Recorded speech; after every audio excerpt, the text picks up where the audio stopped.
అంత మాట చివరకు తెలంగాణ ద్రోవులు తెలంగాణ ప్రజలతో సంబంధం లేనటువంటి కడియం శ్రీగారి తలసాని శ్రీనివాస్ కూడా ఇవాళ కోదండరాం మీద ఏది పడితే అది మాట్లాడిన తెలంగాణ సమాజం నిజంగా కూడా విస్మయానికి గురైంది. ఏం పద్ధతి ఇది? ఒక నాయకుడు జేఏసీ చైర్మన్ తెలంగాణ ప్రజల గురించి మాట్లాడితే, వాళ్ళ హక్కుల గురించి మాట్లాడితే విరుచుకుపడడానికి ఇలా ఏముందని ఇట్లా చేస్తున్నారు అని చెప్పేసి అనుకున్నాం. దాంతోపాటు ఉస్మానియా జనజాతరలో జరిగినటువంటి నిర్బంధం కేసులు దాని మీద చర్చ జరిగింది.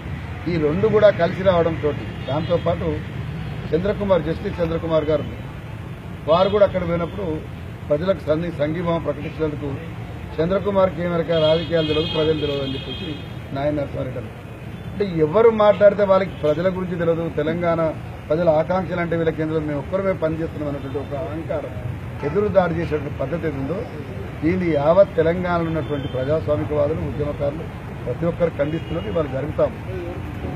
ప్రతిపక్షాలకు వేరే పని లేదు, ప్రతిపక్షాలకు ఏం పని ఉందో లేదో కానీ ప్రజల పక్షం ఉన్నటువంటి మాలాంటి వాళ్ళకైతే నిరంతరం పని ఉంది. కోదండరాంకు ముందు అనేక ఉద్యమాలు చేసిన కోదండరాం 2 ఏళ్ల నుంచి అనేక విషయాల్లో ఆచితూచి మాట్లాడాలా వద్దా అని వెతుకులాట్లో ఉన్న సమయంలో నిర్బంధంగా మేము ఖండించినాం. ఈ రాష్ట్రానికి మొదటి ముఖ్యమంత్రి దళితుడు కావాలని ఎందుకు కాలేదని అడిగినాం. మున్సిపాలిటీ కార్మికులు సమ్మె చేస్తా ఉంటే దిక్కుమాలిన సమ్మె అంటే దిక్కుమాలిన సమ్మె అనే హక్కు నీకు ఎక్కడుంది ప్రజాస్వామిక వాతావరణంలో అన్నారు. ఒక రాష్ట్ర అధ్యక్షుడిని కొత్త బిచ్చగాడు పొద్దెరగడని చెప్పి హీనమైన భాషలో మాట్లాడుతూ ఇదెక్కడి భాష, ఇది గడిల భాష కదా అన్నాం.